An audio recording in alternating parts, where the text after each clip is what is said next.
Fine, let's try and do this time. I have tried this mission a couple of times over the last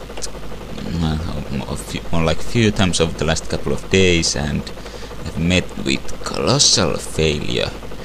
Well, mostly because of this. From this mission onwards, you will only see where your immediate next objective is located. Now, this means you will have no idea where the danger zones are. Now, I don't think I went into detail with explaining the danger zones. And by the way, you'll notice that the landscape looks a bit more orange here. Now, this mission is supposed to take place either at dawn or dusk. I'm not sure which. I think it mentions it in the manual. Now, the danger zones. Now, the objectives you are not supposed to do yet are surrounded by danger zones. This means that the enemies in these areas, they can take more damage and deal more damage.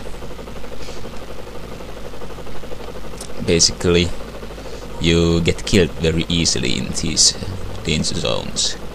But now, you have no idea where they are located. You'll want to take that guy out on the left first, cause he's actually shooting at the UN people. Now, so you have no idea where the danger zones are until you hear the warning about them.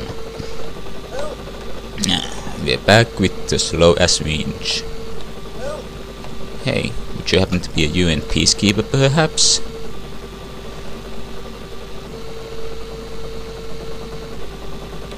So you'll have no idea where the danger zones are until you hear the warning, and usually at that point there's some enemy around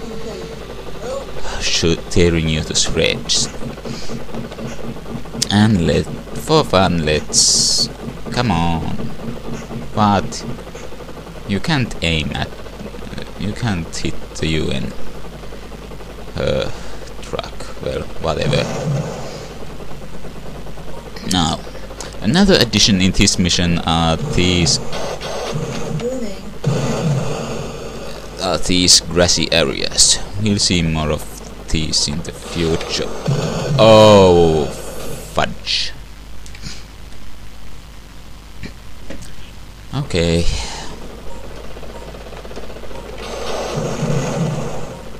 Well, we should be good. Yeah. And what else? Oh yeah. Now the super winch should be somewhere around here.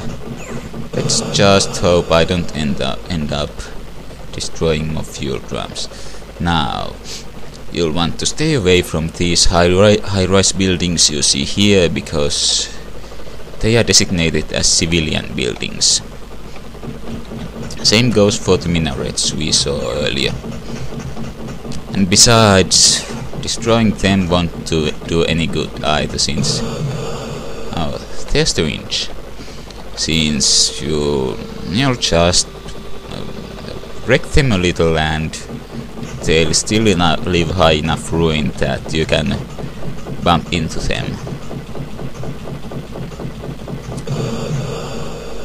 Nothing there.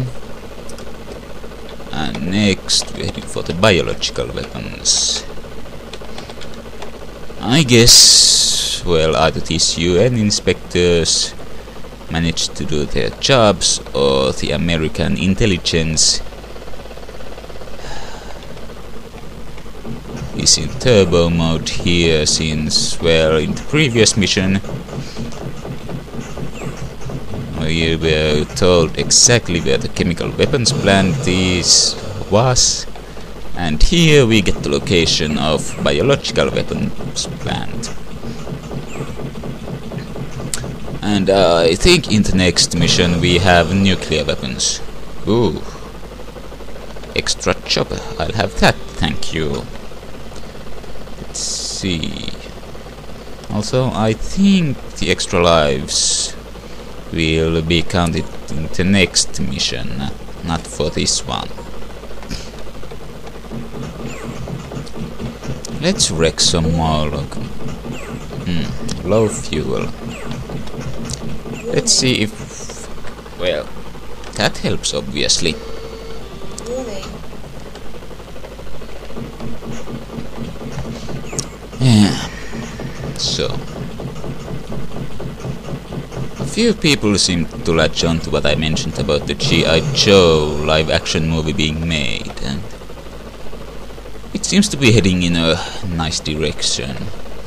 They've got Dennis Quaid playing General Hawk,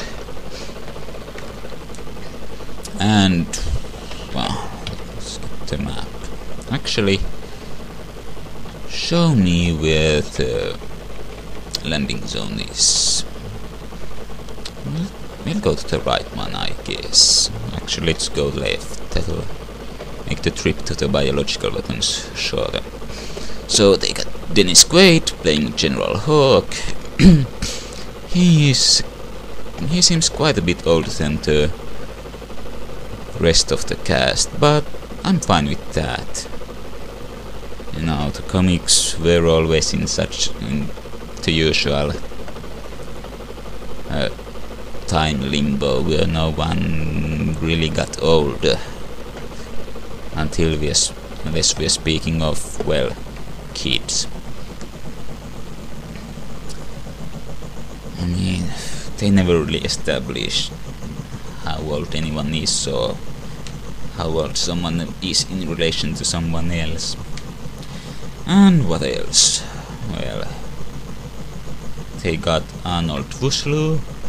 Actually, I have no idea how you're supposed to pronounce that last name. Vosloo maybe, or I think he's South African. They've got him playing Satan, which seems like a good choice. And, well, the main villain in the movie, Destro, is played by some guy I've never heard of before. He seems to have mostly stage acting experience. And apparently Cobra Commander himself is supposed to be more of a background figure here, with Destro being the active villain. Sort of a... well, I may be a bit off in my comparison, but I would think of that as sort of a Darth Vader Emperor situation.